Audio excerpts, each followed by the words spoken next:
And today on the show, we welcome the boy who has survived it all. We let author Cormac McCarthy jump into his post-apocalyptic experiences in the Pulitzer Prize-winning novel, The Road. How you doing today, Nicholas? Hello, I'm good. Thank you so much for having me on the show. I'm just glad I survived the apocalypse. Yes. So, we actually have some questions for you today, and we've actually gotten questions from people all over. So let's just get started. Okay, now the first question for you, John, is what was one thing you wish you could have changed in the world? Well, one thing I wish I would want to change that the people before me, they destroyed the world, and I wish that didn't happen. Because then maybe I wouldn't have had to go through those hard experiences. Okay. That one was actually nice. That was a nice answer, Sam. So this next question is a toughie. All right, let's hear it. Do you think, personally, that the last paragraph has any relevance to you? Because I know there's been a bunch of discussion on it, and we all just are dying to hear your opinion.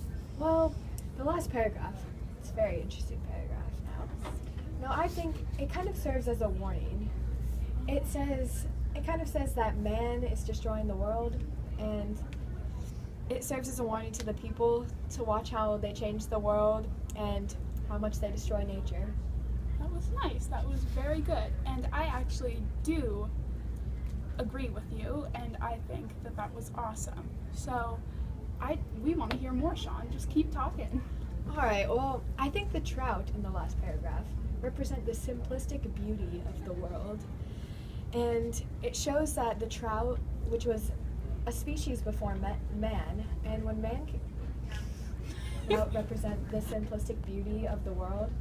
Now, the trout came before man, and I think that when it says in the last paragraph about the patterns on the backs of the trouts, it's showing like the maps of the world, and that before man, everything was good, and then man comes and kind of destroys the world in a sense. Yeah, a really nice theme that I have here on my paper is that people sometimes destroy all that is good and beautiful and can end up destroying themselves in the process. And that, like, a bunch of people have presented this theme to me and they wanted me to bring it up, and they actually want to know how you, Rob, feel about that theme. Well, since you're asking, that's actually one of the best themes I've heard for this book so far. There's this one part in the book, let me find it, and it has a quote that says, "He walked out in the gray light and stood, and he saw for a brief moment the absolute truth of the world, the cold, relentless circling of the interstate earth." And I think that this quote shows that he finally saw what happened to the earth and how chewed up and destroyed it got. Yes, actually, that is one of my favorite passages. And another one is actually, can I borrow this book? Yes, you may. I do believe it is on page 20. One moment. Here it is. And it says, "The grainy air, the taste of it never left your mouth." And I think that just shows how disgusting and polluted the world got and how filthy the air was. Did you feel like it was like that when you were growing up? I did feel like it was very filthy, and it just wasn't a good time to be alive, honestly. When I was a boy, I wish I could have seen what the world was like before me and how nice it was. I also made a connection on the last page where it says, let me find it, where it says, "On their backs were vermiculate patterns that were maps of the world and its becoming." And I think that this quote shows, like, before man, yeah, I actually made the connection that on the last page where it says their backs were vermiculate patterns that were maps of the world and its becoming.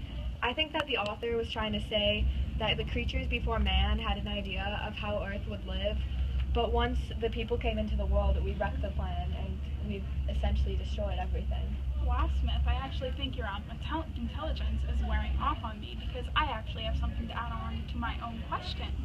I think that the last sentence in this book, The Road, actually shows that all the pre-man species felt like the ruining of the earth was coming, and when it said they were humming with mystery, I think they were kind of wondering how the world would come to end because of the people coming in and completely destroying the plans. I like that. not too shabby. Thanks, Drew. Now, on to the next question. Did you honestly see this reoccurring theme throughout the apocalypse that you grew up in, or do you think you were too young to realize kind of what was all going on? I mean, not to toot my own horn or anything, but I always felt like I was more wise and I understood more than most for my age. And the stories my father told me, they were very intelligent, and I think they made me a lot smarter and aware of what was happening to me. And he grew up in a more grand and glorious time than me. I just wish I could have been there to see it. Well, as I look into the audience, it seems that you've gotten a few people actually emotional with your wise words. I'm sorry. We only have a couple more questions left, Tom. So, one of them is, do you ever wish you were born in the state of age where the apocalypse is just a memory in time? Like, do you ever wish you could change when you were born? Yes, I do, but I also feel like I learned a lot about myself because of what I went through, and I truly wouldn't want to change how I grew up. It has made me such a stronger person, and my father, may he rest in peace, was a wonderful man, and he taught me everything about myself. Okay, now, this next question, people have been begging me to ask you. I've gotten it from everywhere. So Noah, here it goes. Do you keep in touch with that second family that came up to you in the ending of the book? Did that even ever happen? Did you guys get along? Well, actually, the mother and I were the closest, because I think we were the closest because since I grew up without a mother, when I finally got essentially a mother, we were just so inseparable, and we really had a special bond. She just sounds lovely. She was. And to answer the other question, yes, I do keep in touch with them very well, actually. In fact, they're right here in the audience. Let's give a round of applause for her second mother and father, everyone. Anyways, back to business. Was there anything else you wanted to talk to us about, Sam? Anything you wanted to add on? Well, I think I'd just like to put an exaggeration on how important it is for us to look after the world. I mean, you obviously have read about from Cormac McCarthy's wonderful novel, The Road. You've read about how terrible it is what happened to my world, and I'd like you guys to look more into nature and look after it. And hopefully this is a warning to everyone in the audience about what can happen when we don't treat our world properly. Okay, now I know you guys hate to hear this, but that does have to be the end of our interview, so everyone, let's give a warm final applause for the one, the only, the Greg. Thank you all. Good night, Canthia. And that's a wrap on the next hour's Big Bang Theory's new episode on at 9.